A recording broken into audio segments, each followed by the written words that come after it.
Here in Marshall, city officials are staffing an emergency operations center where they're preparing for any number of problems both before and after the storm.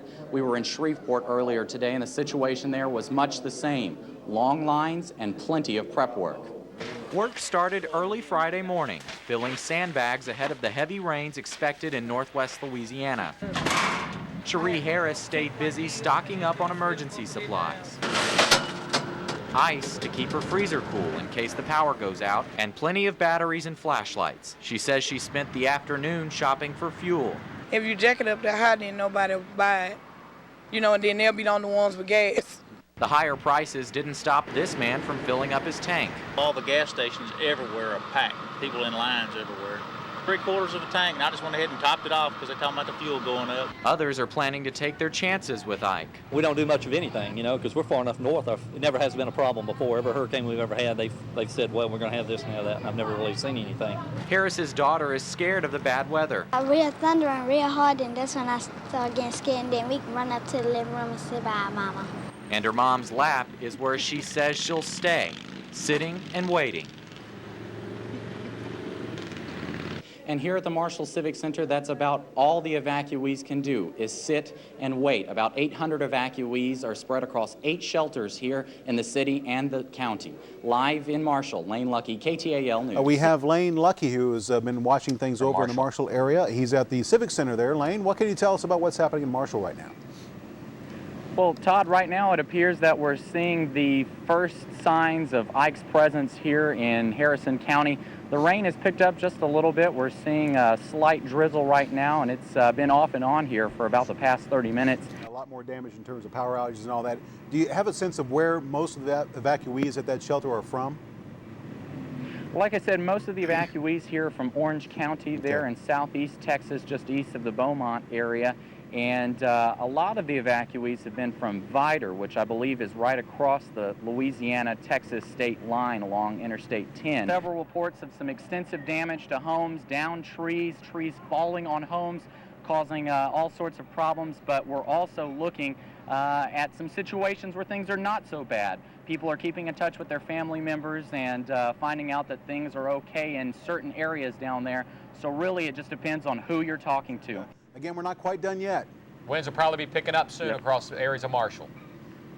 We'll keep you guys updated. Thank you. Thanks, Lane. KTAL's Lane Luckie, who joins us live from Marshall, Texas. Lane. All right, even though Ike is moving to the northwest of Marshall right now, we're still seeing heavy rains and strong winds. We just spoke with Marshall City Manager Janet Cook, and she says there have been over 50 reports of damage related to the storm tonight.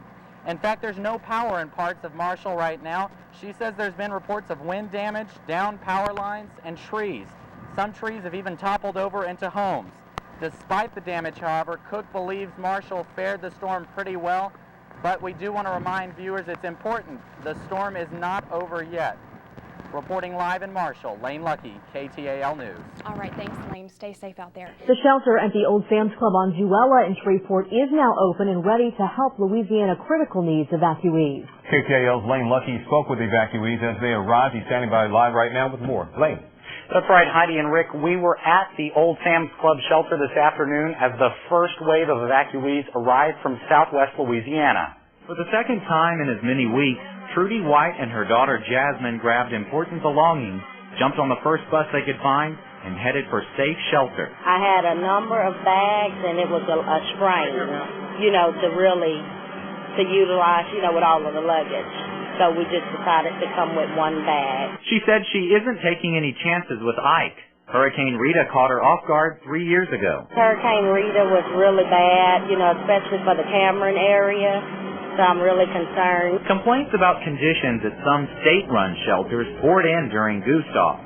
But officials say White won't run into those problems this time. They're going to have a bed, they're going to have a blanket, they're going to have 3 hot meals a day, They're going to have showers. They're going to have restroom facilities, the ability to wash their hands prior to eating and keeping those personal hygiene issues under control. An improved electronic ID system will do a better job registering evacuees and aiding communication between relatives in different shelters.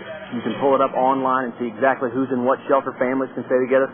Families can check on families. And when they leave here, they will have to check out through the EM tracking system. White says she's glad she left, but is more worried about those who didn't. It's not just the family, it's for all of the residents. I pray that God will bless them and help them all get to safety as soon as they can. A prayer she says won't end until she heads home again.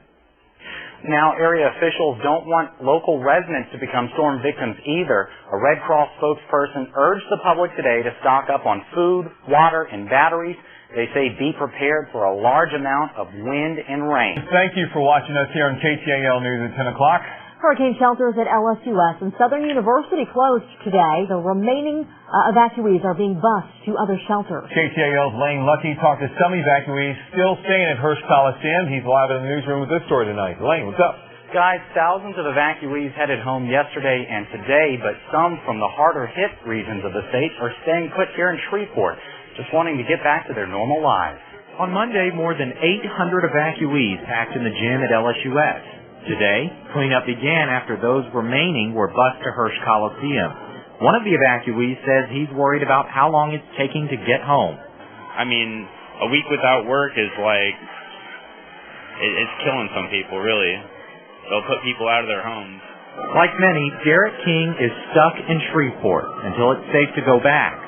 In the meantime, the Red Cross is still helping out. Everybody is getting water and meals ready to eat, the MREs, to go on the buses with them, and we're allowing them to take what they need with them.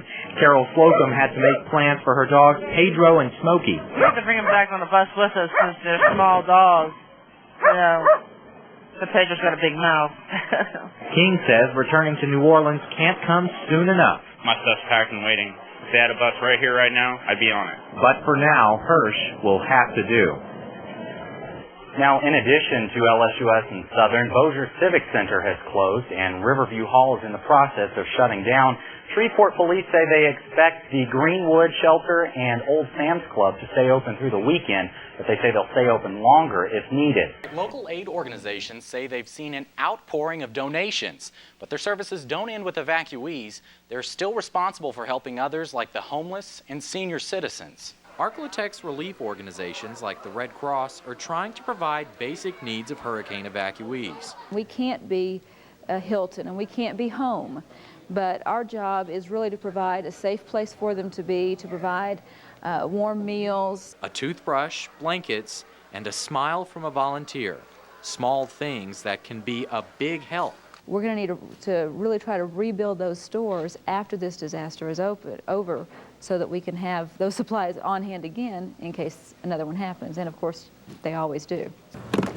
At the Food Bank of Northwest Louisiana, these shelves are normally stocked to the ceiling, but in the past 2 days they've handed out more than 50 tons of food. Whoever donated this gave us a lot of the pop-top items. This is what we're looking for, is a lot of these, and the items that are easily heated up for individuals. Even though the pantry is mostly empty, they say they'll continue their services locally. We're trying to get things like our MREs, a stockpile of water, just in case, something like that hits us again, we'll be ready. And their ability to care for those in need depends entirely on the generosity of others.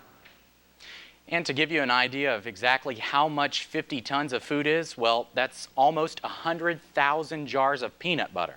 Heidi, Rick? All right, thanks so much, sir. Lane.